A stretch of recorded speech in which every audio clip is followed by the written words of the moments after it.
I am utilizing the Bit Integrations plugin to establish a connection between these two platforms. Let's go to Bit Integration Dashboard. Now click Create Integration. Now search for trigger, which is Piotnet Addons form. Select a form. Click on Next. Now here search and select Groundhogg.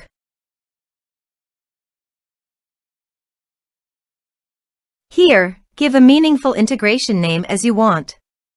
To get the public key and token, few steps.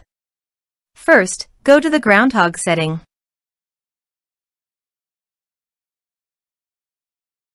Then click on API. Select a user. Click on Generate New API Key. Copy the public key and token and paste it here.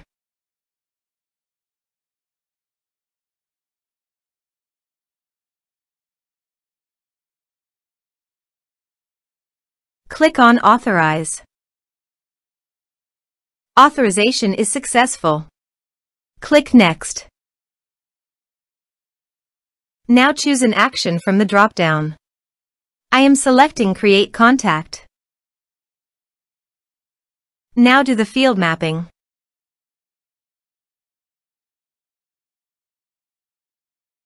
Also, you can add meta field. Here are several advanced features available for you to utilize according to your specific requirements. Here is the conditional logic. You can use it if you want. If the condition matches, then the data you will send to Groundhogg. Then click Next. Now save the integration. Let's submit a form.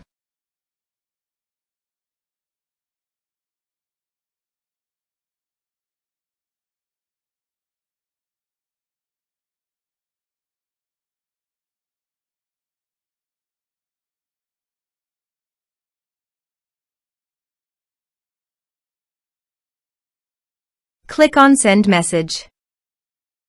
Now navigate to the Groundhogg. Then Contacts. Here is the data that came into Groundhogg through the integration. Thanks for watching.